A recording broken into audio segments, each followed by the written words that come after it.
မင်္ဂလာပါအမဒီနေ့ sharing လုပ်ပေးသွားမှာကြတော့အမတို့ဒီ AutoCAD မှာ block အနေနဲ့ပြန်ခေါ်သုံးတဲ့အခါမှာ block တွေရဲ့ unit scale factor တွေကိုချိန်တဲ့ပုံစံတွေရဲ့နောက်တစ်ခုကအမတို့ဒီ block တွေကိုဘယ်လိုမျိုးပြန်ပြီးတော့အစားထိုးပြန်ပြီးတော့ပြင်နေပေါ့နော် block redefine ကိုပြပြပေးသွားမှာဖြစ်တယ်။ဆို block ဆိုတဲ့သဘောတရားကတော့အမတို့ block တွေကို creating လုပ်တဲ့အခါမျိုးတွေမှာဆိုရင် block ဆိုတာဘာလို့လုပ်တာလဲဆိုတော့ကိုယ့်ရဲ့ဒီပေါ့နော်ဒီဆွဲထားတဲ့ပုံတစ်ပုံကို block အနေနဲ့ creating လုပ်ထားခဲ့တယ်ဆိုရင်နောက် project တွေမှာအချိန်မီပြန်ပြီးတော့အချိန်ကြီးဖန်ဖန်ပြန်သုံးလို့ရတယ်။ပြန်ပြီးတော့လည်းမြင်မြန်ဆက်ဆက်နဲ့အမြန်ပြန်ပြီးတော့ update လုပ်ပေးလို့ရတယ်။ဒါ block ရဲ့အားသာချက်ပေါ့နော်။ဟုတ်ပြီ။အဲ့တော့အမကအခုနော် block အနေနဲ့ပြန်ခေါ်သုံးလို့ရအောင်အမတို့ file တစ်ခုကိုဆွဲထားပါတယ်။ file တစ်ခုဆွဲထားတယ်ဆိုတော့ဒါကတော့ဆွဲပြီးသား file လေးတွေပေါ့နော် file လေးက open ပေါ့နော်အခုအမကဒီ file နှစ်ရွက်ရှိတယ်ပေါ့ millimeter နဲ့ window တစ်ချက်ဆွဲထားတယ်နောက်တစ်ခုကအမတို့ပေလက်မစနစ်နဲ့ window တစ်ချက်ကိုဆွဲထားတယ်နော်အမကအခု imperial window ဆိုရင် file တစ်ခု open နဲ့ဖွင့်ကြည့်လိုက်မယ်နော်ဒါဆိုရင်ဒါ imperial window ဒါဆိုရင်ဒါသူများ file ပဲဖြစ်ဖြစ်ပေါ့နော်ကို file ပဲဖြစ်ဖြစ်ဒါဆွဲထားတဲ့ပုံဖြစ်တဲ့အတွက်ကြောင့်ဆွဲထားတဲ့သူဟာတကယ်ရောပေလက်မ unit ကိုသုံးခဲ့ရလားပေလက်မ template ပေါ်မှာရောရေးဆွဲခဲ့ရလား unit ကိုစစ်ပြီးဖို့လိုအပ်တယ် unit စစ်ချင် UN enter စစ်တော့ဟုတ်တယ် engineer h ပြန်ပိတ်လိုက်နော်စစ်လိုက်တာဒါဆိုရင်ပေလက်မနဲ့တော့ဆွဲထားတယ်တကယ်ရောပေလက်မစာရွက်ပေါ်မှာသုံးခဲ့ရလားပေလက်မ template ကိုယူသုံးခဲ့ရလားသိချင်ရင်အမတို့စာရွက်မျိုးအစားကိုစစ်တာ command မှာ measurement ရိုက်ထည့်လိုက်နော် MES URI MENT measurement enter ဒါဆိုရင် measurement မှာဝင်စခွင့်ပိတ်တယ်မှာ0လေးဆိုတွေ့ရတယ်အဲ့ဒါဆိုဒါဟာပေလက်မစာရွက်ဖြစ်တယ်ဒါဆိုမှန်တယ်နော်ဒီ file ကအမနောက်တစ် file နဲ့ထပ်စစ်ပါတယ် file က open metric နဲ့ဆွဲခဲ့တာမို့လို့ millimeter window လို့သိကြအောင်နာမည်ပေးထားတာဟုတ်ပြီဒါဆိုရင်သူရော millimeter window ဖြစ်တယ်ဆိုတော့တကယ်ရော metric unit နဲ့သုံးခဲ့ရလားစစ်မယ် UN enter စစ်တဲ့အခါမှာဟုတ်တယ် decimal millimeter နဲ့သုံးထားတယ် millimeter template ပေါ်မှာ metric template ပေါ်မှာသုံးရလားစစ်ဖို့အတွက် measurement enter ပေါ့နော်စစ်လိုက်တဲ့အခါမှာဝင်စခွင့်ပေးခြင်းမှာ1ဆိုတာကိုတွေ့ရတယ်ဒါဆိုရင်မှန်တယ် metric နော်ဟုတ်ပြီအမတို့ဒါဆို file နဲ့ file ရှိတယ်ပေါ့နော်အဲ့ file နဲ့ file မှာကိုဖွင့်ခဲ့တဲ့ file ကိုရှင်းကြည့်ချင်တာမျိုးပြန်ကြည့်ချင်တာမျိုးဆိုရင်အမတို့ဒီ window tab ကိုသွားမယ်နော် window tab ထဲမှာ imperial window tab ထဲမှာ millimeter window ဒါမျိုးလေးတွေ့ရတယ်နော် shortcut နဲ့သုံးရင် control tab ပေါ့နော် control tab ဒီ trend 1ကတော့ဘာမှမဟုတ်နော်အမကစာရေးထားတဲ့ file ပေါ့နော်ဟုတ်ပြီအမတို့ဒါကပါလေပေလက်မနဲ့ဆွဲခဲ့တဲ့ window ပေါ့နော်ဘယ်လောက် size နဲ့ဆွဲခဲ့လဲ dimension ကိုစစ်ချင်တယ် DI enter this နော် this ဆို temporary distance ပေါ့နော်အမှန်တစ်ခုကြားအကွာအဝေးတွေကိုသိလို့သုံးတာအဲ့ဒါလေအမှန်တစ်ခုကြားအမှတိုင်းလိုက်တယ် comment ဘက်မှာဖတ်ကြည့်ရောရေးပြီးဖြစ်ပါတယ်ဟုတ်ပြီ width ကောရေးပြီး height ကောရေးပြီးဖြစ်ရလားရေးပြီးပတ်နေစဟုတ်ပြီနော်အဲ့တော့အမ millimeter မှာလည်းအမ DI enter တိုင်းကြည့်တယ်တော့တိုင်းကြည့်လိုက်တော့ဒါဘယ်လောက်လဲဆိုတော့နော်ဒီမှာတန်ဖိုးပေးထားတယ် 1219.2 နော်အဲ့ဒါပေလက်မနဲ့ပြောမယ်ဆိုရင်4ပေပဲပေါ့နော်ဟုတ်ပြီ length ကလည်း4ပေ width ကလည်း4ပေပေါ့နော်ဒါ millimeter နဲ့သူကဆွဲထားလို့1.9 millimeter ဖြစ်နေရပါတော့ဟုတ်အဲ့တော့ဒါဆိုရင်ဒီ file နဲ့ file ရှိရပေါ့နော်အဲ့ဒီ file နဲ့ file ကိုမတော့ဘာလုပ်မှာလဲ block အနေနဲ့ပြန်ခေါ်ထည့်ပါအဲ့ဆို block အနေနဲ့ပြန်ခေါ်ထည့်ဖို့အတွက်ဒီ file ကိုဘာလုပ်ကြမလဲဆိုတော့ base ကပ်ပြီးသိမ်းပြရမယ် base base ဒါဆိုရင် base ကပ်ပြီးတော့သိမ်းတဲ့အခါမှာပြန်ခေါ်သုံးရင်ကင်လာမယ်အမှတ်အတိအကျသတ်မှတ်ဖို့လိုအပ်တယ်နော်ပြန်ခေါ်သုံးရင်ကင်လာမယ်အမှတ်ကိုဘာလို့ခေါ်လဲ insertion point လို့ခေါ်တယ်နော်အဲ့တော့အဲ့ဒီ insertion point ကိုသတ်မှတ်တဲ့အခါမှာအမတို့က x y z 0.0.0 မှာပဲအမတို့သတ်မှတ်ပြီးတော့ခေါ်သုံးတယ်အဲ့ဒါ command bar လေးရဲ့မှာဘာလို့အောင်လဲဆိုတော့ base ကပ်ပြီးသိမ်းပြရတာမယ် base enter base အနာပြောတဲ့အခါမှာကြည့်ပါဦး base point မှာအမတို့000ဖြစ်ရမယ်အစားတန်မိုးတွေဝင်နေတယ်အဲ့လိုဖြစ်လို့မရအောင်နော်တချို့ set တွေတချို့ file တွေမှာ000ဝင်နေခဲ့ရဆိုရင်တော့အမတို့တန်ပြီးတော့ဒီနေရာမှာထားပါမယ်ကလေးချလိုက်ရုံနဲ့ base ကိုအဲ့တော့ခုဒီမှာဆိုရင်နော်တန်မိုးတွေဖြစ်နေအောင်ဆိုတော့အမ0 enter လို့ရိုက်ထည့်ပေးရမယ်ရိုက်ထည့်ပြီးမှနောက်တစ်ချိန် base enter လို့ပြောပြီးတော့အမတို့ပြန်ကပ်ပေးမယ်နော် sorry comment မှာပါလို့ပြီးကြအောင်ပါနော် base enter ဟုတ်ပြီဒါဆိုဘာဖြစ်လဲ x ကလေး0 y ကလေး0 z ကလေး0အဲ့တော့မှအမတို့ဒီပုံကို block အနေနဲ့ပြန်ခေါ်သုံးရင်ဒီနေရာမှာ x0 y0 z0 ပြည့်နေတတ်မှတ်ပြီးတော့ခေါ်သွင်းခဲ့ပါလေနော် insertion point အမဒီနေရာလေးကိုတတ်မှတ်လိုက်မယ်နော် click ချလိုက်တယ်ရပြီဆိုရင်ဒီ file ကို save ပေးလိုက်ပါ save ရမှာနော် file name မှာ save ရပါပြီနော်ဟုတ်ပြီအမဒါကိုပိတ်လိုက်လေရအောင်နော် file ရလေဒါပါလေ millimeter window ဆိုတာဒါမှတ်မိလို့အောင်လို့နာမည်လေးကိုသိအောင်ပေးလိုက်တာနော်ပေးထားတာပေါ့သူ့လည်းဘာမှမလုပ်မှာလို့ base ကပ်ပြီးတော့တင်ပေးရမယ်ဒါဆို comment မှာ base enter နော် x က0 y က0 z က0ဖြစ်နေဆိုတော့ခုနကရိုက်စရာမလိုဘူး base ကပ်မဲ့နေရာကလေးဝင်လိုက်တယ်ဒီတောင်းလေးနော်ပြီးထားကို file နဲ့ save နဲ့ save ပေးလိုက်ပါရပြီပြီးပိတ်လိုက်တယ်နော်ဆိုတော့အမတို့ဘာလုပ်လဲဆိုတော့ file ရှိတယ်နော်၄ပေပတ်လည် size အရွယ်အစားရှိတဲ့ window တစ်ချက်ကိုပေလက်မနဲ့ define ဆွဲလာတာရယ် metric millimeter unit နဲ့ define ဆွဲလာတာရယ်နှစ် file ရှိတယ်ဒါဆိုရင်အမတို့ကအဲ့ဒီ file ကိုပြန်ခေါ်သုံးကြည့်အောင်ထိုပုံလေးကို block အနေနဲ့ပြန်ခေါ်သုံးကြည့်မယ်အဲ့တော့အမဥစွာပေလက်မ file မှာအရင်ခေါ်သုံးပြမယ်ပေလက်မ file နော် acat.dpt ကပေလက်မ file ကြာလာပြီပြီးအမ unit လေးပါပြင်ဆင်ပါမယ်ပေလက်မမို့လို့ engineering inch လို့ပြောလိုက်တယ် okay ကဲဆိုရင်နော်ခေါ်သုံးဖို့အတွက်ကိုဘာ comment နဲ့ခေါ်သုံးရလဲဆိုတော့ခရစ်က block အနေနဲ့ခုကဘာလို့ပါလဲခေါ်သုံးချက်လားခေါ်သုံးချင်အမှက insert ဆိုတဲ့ comment နဲ့ခေါ်ပြရတယ်နော် insert insert ဒါဆိုရင် insert ကို comment shortcut မှာ I enter လို့ပြောပြရတယ်နော် I enter အဲ့တော့ I enter လို့ပြောတဲ့အခါမှာအမတို့ဒီပေါ့သူက option တွေကြာတာတယ်ပေါ့နော်ဒါပေမဲ့အဲ့ဒီ option တွေမှာဘာဖြစ်လဲဆိုတော့အမတို့လိုချင်တဲ့ skill factor တွေမပါလာဘူးပြောမယ်ဆိုသူ့ရဲ့ဒီပေါ့အချက်လက်က information ကဒီနေရာမှာ skill factor တွေပါမတွေ့ရအောင်ဖြစ်နေဒါကဘာဖြစ်လဲဆိုတော့ဒါ2020 version မှာပြန်ခေါ်သုံးပြီလို့နော်ဟိုyi version တွေမှာဆိုရင်အမတို့ကပါလဲဆိုရင်သူ့ရဲ့ block တစ်ခုကိုပြန်ခေါ်သုံးတဲ့အခါမှာ block အနေနဲ့ insert နဲ့ပြန်ခေါ်သွင်းရင်အမတို့သူ့ skill factor တွေပါကြည့်လို့ရတယ် unit တွေကြည့်လို့ရတယ်အဲကြောင့်အမကအရင်လိုပြန်ခေါ်သုံးလို့ရအောင်သုံးတာ2020ပဲเนาะအရင် version တွေမှာပြန်ခေါ်သုံးလို့ရအောင်အမတို့ comment လေးရေးထည့်မယ်အားရိုက်ထည့်မယ်ဆိုတော့အမတို့ classic insert ကိုရိုက်ထည့်မယ်เนาะအပေါ်လေးမှာတက်လာမယ်เนาะ classic insert enter အဲ့ဆိုဘာဖြစ်လဲဆိုတော့အမတို့ဒီဟာလေးကိုစစ်ချင်တာပါ block unit လေးကိုစစ်ချင်တာเนาะခုနက2020မှာနော်အခုဒါလေး2020ပဲ I enter နဲ့ခေါ်သွားကြတော့ multi block unit ကမတွေ့ရအောင်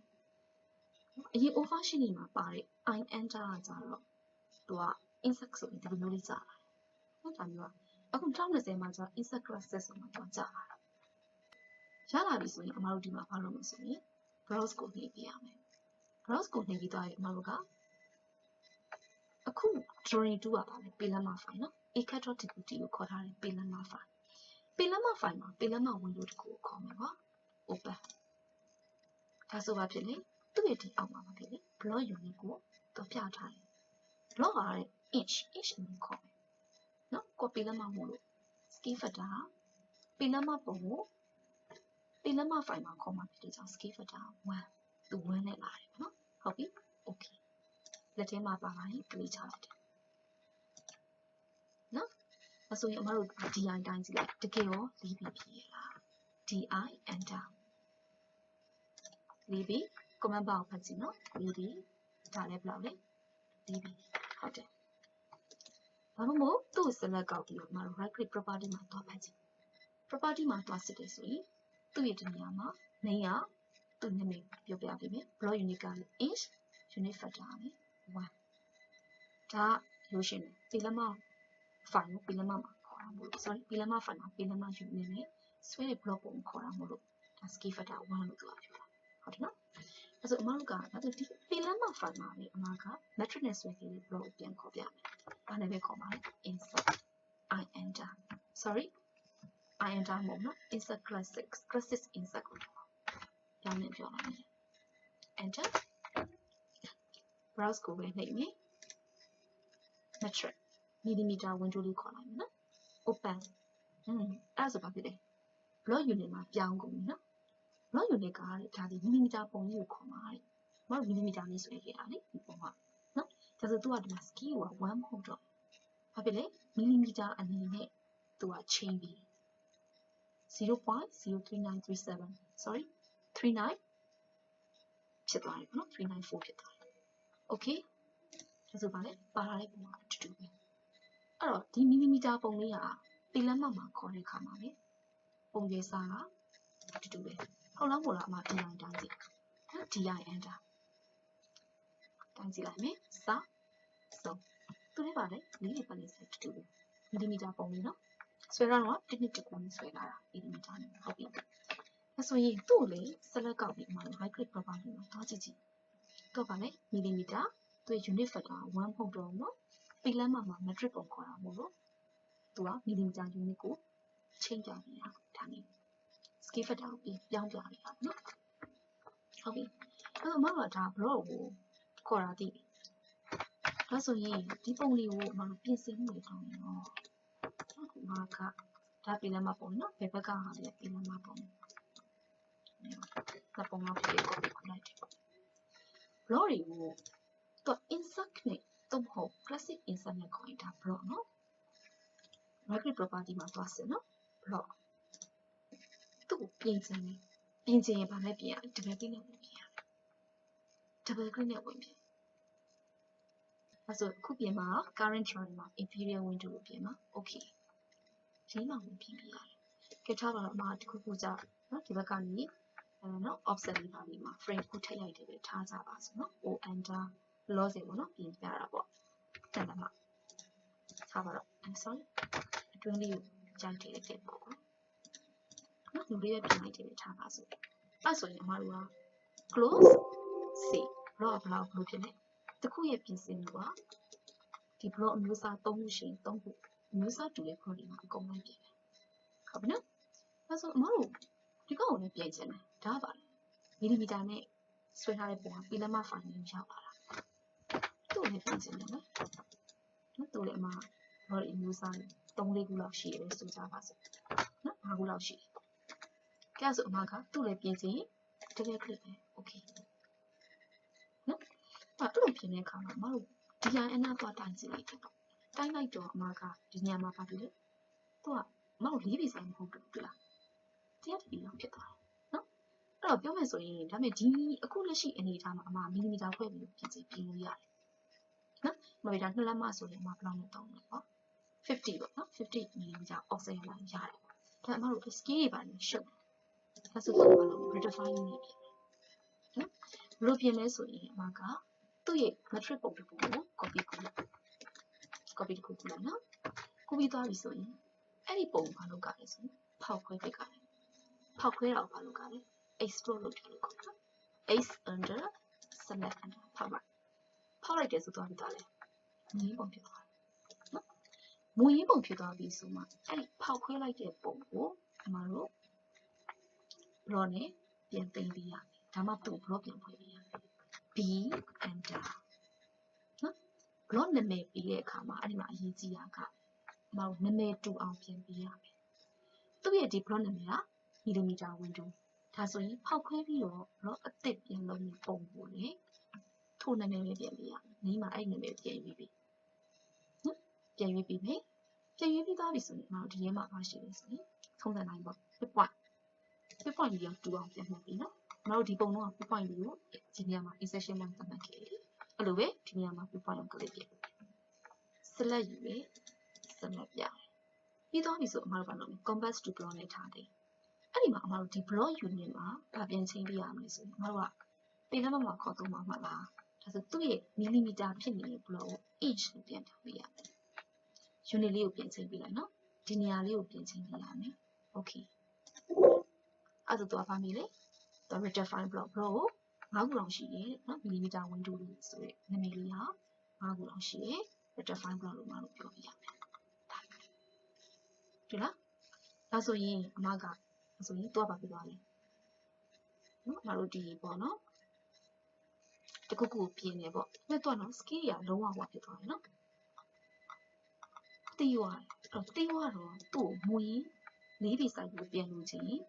အမတို့ဒီ block တွေကိုပြန်ကောက်ပြီးနော်ဒါက block တွေကတော့ကောက်ရလွယ်လို့ပေါ့တကယ်ကောက်ရမလွယ်တဲ့အခါမျိုးမှာဆိုရင် right click ကြီးက quick select ပေါ့နော် quick select မှာအမတို့ block ကိုတွားမယ်ဒါက block 4-5ခုတည်းမို့လို့အမတို့အလွယ်ကောက်ရလို့ရတယ်ဒီလိုမျိုးအလွယ်ကောက်လိုက်လို့ရတယ်လေတကယ်ကိုကဒီကိုယ့် project ကိုမှာ block တွေကအများကြီးရှိခဲ့တယ်ဆိုရင်အမတို့ကဟိုပေါ့ကောက်ဖို့မလွယ်တော့နော်အဲ့ဒါမျိုးဆို right click quick select object type က block ဘာနဲ့ကောက်မလဲ name နဲ့ခွဲပေးရမယ်နော် block name နာမည်ကပါလေ millimeter window ဘာလို့ချင်တာလဲ equal ကောက်ချင်တာ okay ဟောဒီ block တွေကုန်ကောက်သွားတယ်ကောက်ပြီးသွားပြီဆိုရင်တခါလေး select ကောက်စင်မှာ right click properties မှာအမတို့ဘာလုပ်ရမလဲသူ့ရဲ့ဒီနေရာမှာဒီလား scale xyz တွေမှာအမတို့က1လို့ပြန်ထားပြီးရနော်အဲ့ဆိုတော့လေပြင်ဆင်သမျှဒီအကုန်လုံးတင်ရမယ်အမတို့တစ်ခုခု update လုပ်ကြည့် double click okay နော်ပြင်နေပေါ့အခုဒီမှာထပ်ပြီးတော့အမကအမတို့ဒီမှာ offset တွေပါခုနလိုမဟုတ်တော့နော်နှစ်လက်မတစ်လက်မထည့်ရမယ်ဆက်လို့ရတယ် unit မှာပါနော်ကိုစိတ်ကြိုက်ပြီးဘယ်လိုပဲပြင်ပါနော်အမဥပမာပြရတယ်ခုံလေးတစ်ခုထည့်လိုက်တယ်ပေါ့နော်ပုံချမ်းပေါ့တစ်ခုပြင်ဆင်ပြီးလုပ်လိုက်တယ်ဒီလိုထားပါစို့ဒါမျိုးလေးထည့်လို့ရတယ်နော်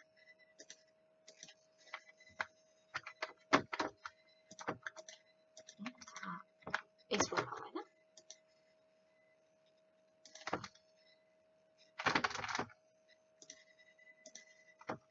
ပေါင်းလေးပေါ့ဒီထားလိုက်တယ် sorry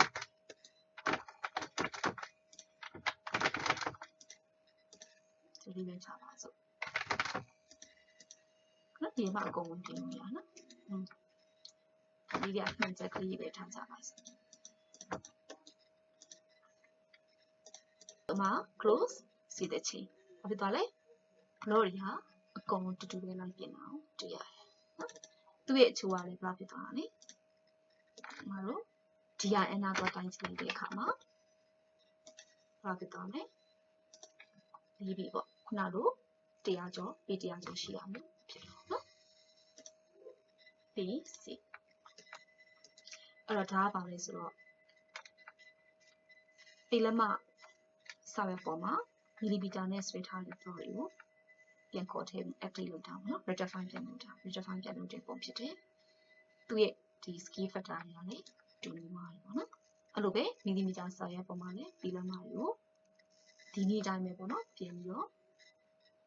ပေလက်မပုံယူထည့်ပြီးပေလက်မပုံကိုမှပြန်ပြီးတော့ rectify နည်းနဲ့ export ဖောက်ပြီးတော့ scale ပြန်ပြင်ပေးလို့ရတယ်နော်အဲ့တော့ဒီ lesson လေးကိုပြန်ပြီးတော့ practice လုပ်ကြည့်ပြီးနိုင်ပါတယ်ကျေးဇူးပါ